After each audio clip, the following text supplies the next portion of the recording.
Bagaimana cara khusyuk itu Pak Ustadz? 5 langkah, kata Syekh Ali Tontowi. Ustadz tolong jelaskan makna dari khusyuk. Bagaimana bagaimana khusyuk itu bagaimana? Ada orang katanya kalau sudah khusyuk dia tidak lagi di dunia ini. Allahu Akbar, rasanya dunia ini hilang Pak Ustadz, dan aku pindah ke alam yang lain. Alam gaib lah.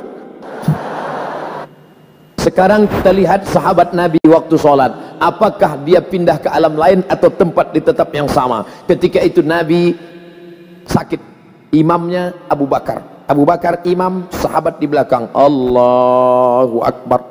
Ketika mereka sedang sholat, Nabi datang dari samping. Maka sahabat yang di belakang memukul tangan. Mukul. Dia mau ngasih tahu ke Abu Bakar, Nabi datang. Kan nggak boleh ngomong, Abu Bakar, tuh ada Nabi datang tuh. Dia pukul. Apa pelajaran dari sini? Kira-kira sahabat yang sholat itu sadar atau nggak sadar? Sadar. Dia sadar bahwa Nabi datang, bukan kehilangan kesadaran. Jadi kalau ada orang mengatakan saya waktu sholat hilang kesadaran, saya nggak sadar keliling yang terjadi apa, berarti ente dicuri jin, kidnap. Ente tetap sadar. Nabi sahabat bukan tidak sadar. Pelajaran yang kedua, ketika sedang sholat apa kata Nabi? Uqtulul aswadaini fis shalah, bunuhlah 2 yang hitam ketika sedang sholat.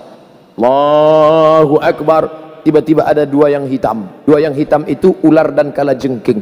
Kira-kira orang yang disuruh Nabi membunuh ular dan kalajengking saat dia sholat itu sadar atau nggak sadar? Sadar. Ada ular di depan. Kalau nggak sadar pejam, tiba-tiba buka anaconda. 3, ketika sedang sholat tidak ada orang boleh lewat di depan. Kalau ada orang yang lewat depan, kan dia ginikan tangan. Lebih baik tegak 40 tahun menunggu selesai sholat daripada dia lewat. Maka kalau ada yang lewat, ginikan tangan. Kira-kira orang yang sholat, ada orang lalu di depannya, dia sadar atau nggak sadar ada orang lalu? Sadar, maka dia ulurkan. Kalau dia ngaji, dia paham, ini berhenti. Tapi kalau ini yang nggak ngerti, begitu kita ulurkan, sehat Ustaz. Siapa yang ngajak salaman? Orang lurus kok. Kesimpulannya, bahwa orang yang sedang sholat itu sadar. Hanya saja dia pikirannya tidak kemana-mana. Bagaimana cara khusyuk itu Pak Ustadz? 5 langkah, kata Syekh Ali Tontowi. Yang pertama, dari mulai mendengar azan jangan ngomong.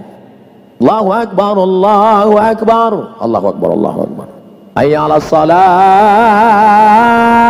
La haula wala quwata. Jangan ngomong. Makanya nanti kalau ada kawan di sebelah ngomong, "Bro, gimana kabarnya nanti?" Allahu Akbar, Allahu Akbar. Kabarnya kemarin di internet itu kan isu Sianus, la haula wala quwata illa billah. Nah, lalu kemudian tutup dengan doa wasilah. Allahumma rabb hadhihi da'wati tammati wa salatil qa'imah ati sayyidina Muhammadan al-wasiyatul fadilah wa syarafa darajatul 'aliyatul rafi'ah wa ba'athu Allahumma maqama mahmudan alladhi wa'adta innaka la tukhliful mi'ad.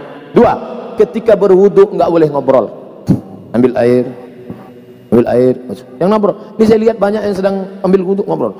Kan gua udah ngomong kemarin. Jangan, tapi lu nggak peduli sih.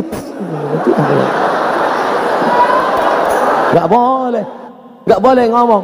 Makanya hadis riwayat Ibnu Majah, ketika air kau masukkan ke mulut, saat itu keluar dosa-dosa mulut. Ketika air menyiram muka, keluar dosa dari kelopak mata. Ketika air menyiram tangan, keluar dosa dari celah jari jemari. Ketika air menyusap kepala, keluar dosa sampai lubang telinga. Ketika air menyiram kaki, keluar dosa dari celah-celah jari jemari kaki. Maka kau khusyuk, lalu kemudian kau tutup dengan doa, Allahumma ja'alni minat tawabin wa ja'alni minal mutatahhirin wa ja'alni min ibadikas. Yang ketiga, dari tempat wudu ke tempat sholat nggak boleh tasbik. Tasbik itu menjalin jari jemari, retak. Nggak boleh tasbik, retak. Tangan dia udah nggak bunyi, tangan kawan dibunyi kayaknya. Nggak boleh. Jangan tasbik, yang boleh tasbih. Subhanallah, subhanallah, subhanallah. Azan belum berkumandang atau sudah azan iqamat belum? Subhanallah, subhanallah, subhanallah. Gimana kabarnya? Jadi kita besok pergi seminar acara undang. Subhanallah, subhanallah. Nah, lalu kemudian yang keempat, pahami bacaan. Saya tidak nyuruh menterjemahkan, yang diterjemahkan inna solati my praying, wa mahyaya my life, wa mamati my die, lillahi ta'ala for you oh my God. Bukan diterjemahkan, bukan diterjemahkan. Jangan nanti ada yang menerjemahkan Bismillahirrahmanirrahim, in the name of Allah, most gracious, most merciful. Tidak perlu kau terjemahkan, yang penting kau paham saja, connect maknanya. Sama seperti ngomong bahasa Jawa. Saya bukan orang Jawa, saya orang Melayu dari Sumatera. Tapi ketika saya bahasa Jawa, saya tidak perlu terjemahkan. Pripun kabari Pak Apis uang perang-perang dino ora teko kene. Enggak perlu diterjemahkan. Ngapa diterjemahkan? Yang penting paham. Jangan terjemahkan. Allahu akbar kabira walhamdulillahi katsira wa subhanallahi bukratan wa asila wajjahtu wajhiya alladzi fatara as-samawati wal arda hanifan musliman wa ma ana minal musyrikin inna salati. Mata melihat tempat sujud. Makanya jangan mata, apalagi di masjid ini, mata kalau jelalatan, wah keramik, wah ini mahal ini, wah berapa ini, apalagi nanti sholat zuhur, ini belum dibuka, melihat, wah ustadz somat sama ustadz, wah ada pahit tren.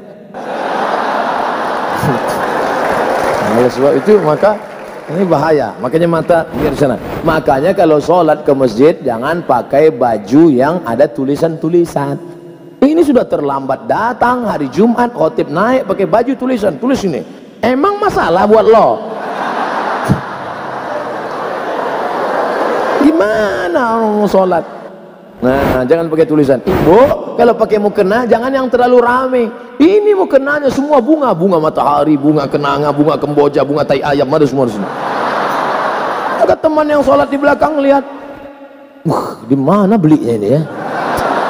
Kira-kira harganya berapa nih ya? Ini benangnya katun Jepang atau Korea nih? Nah, lalu kemudian di mana sebenarnya letak kata itu, di mana? Innal kalama la fil fuadi wa innama ju'ilal lisanu 'alal fuadi dalila. Letak kata-kata itu di dalam hati, tak berbunyi, tak bersuara, tak berhuruf, tak bertinta, tapi kemudian diciptakan lidah untuk mewakili. Konekkan antara lidahmu dengan hatimu. Allah. Makanya dalam mazhab Syafi'i, mulut menyebut Allah, hati mengisi qasad ta'arad ta'yin. Salatnya salat apa? Salat zuhur. Berapa rakaat? 4 rakaat. Jadi imam apa jadi makmum? Jadi makmum. Ada apa qada? Ada. Allahu akbar. Mulutnya menyebut Allahu akbar, tapi hatinya menyatakan ini salat zuhur 4 rakaat, jadi makmum adaan lillahi ta'ala. Allahu akbar. Mulut menyebut bismillah, hati juga konek. Bismillahirrahmanirrahim. Alhamdulillahirabbil alamin.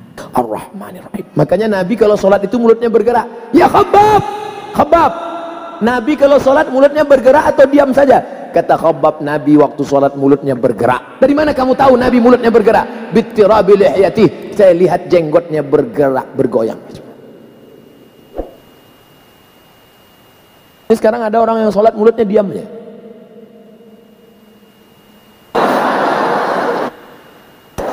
Apa? Berdoa juga bersuara.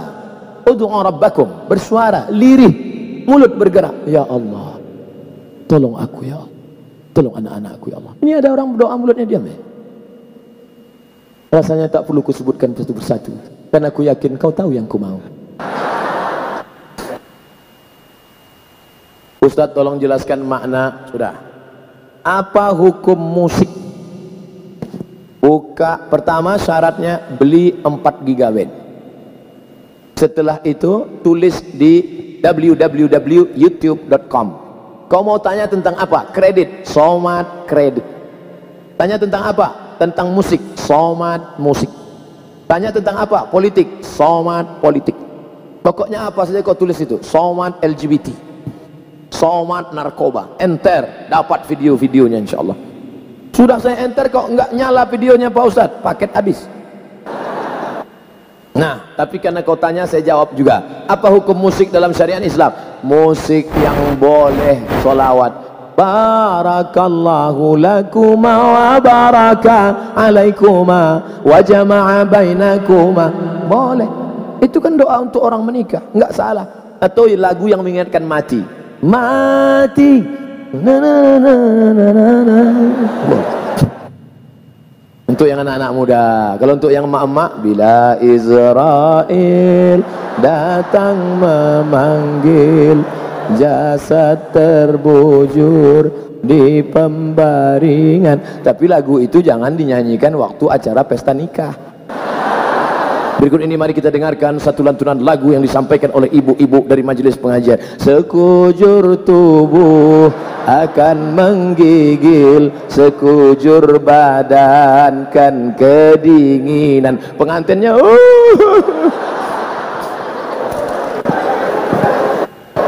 Nah, lagunya mengingatkan pada Nabi. Apa salahnya? Ya asyiqal Mustafa abshir binailil muna. Ya asyiqal Mustafa, wahai engkau yang merindukan Mustafa Nabi Muhammad SAW, abshir binailil muna, engkau mendapatkan kabar gembira karena segala yang kau inginkan akan dikabulkan Allah Subhanahu wa taala.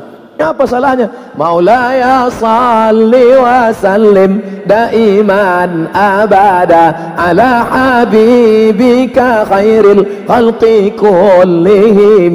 Ibu-ibu yang sedang hamil sambil baca selawat. Maulaya salli wa sallim daiman abada. Anaknya tenang, suaminya tenang. Ini enggak, sambil masak.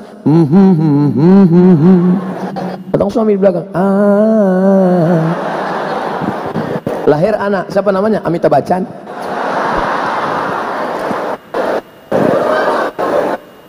Kalau puasa sunnah kan boleh dua niat. Kalau sholat sunnah apakah boleh juga Ustadz dua niat? Niatnya satu saja.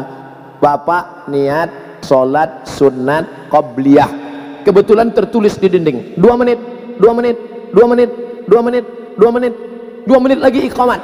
Kalau tahiyatul masjid nggak dapat qabliyah, tapi kalau qabliyah otomatis dapat tahiyatul masjid. 2 menit, 2 menit, 2 menit, sholat qabliyah.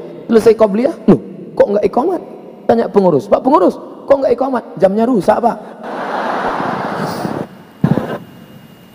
Makanya tanya dulu.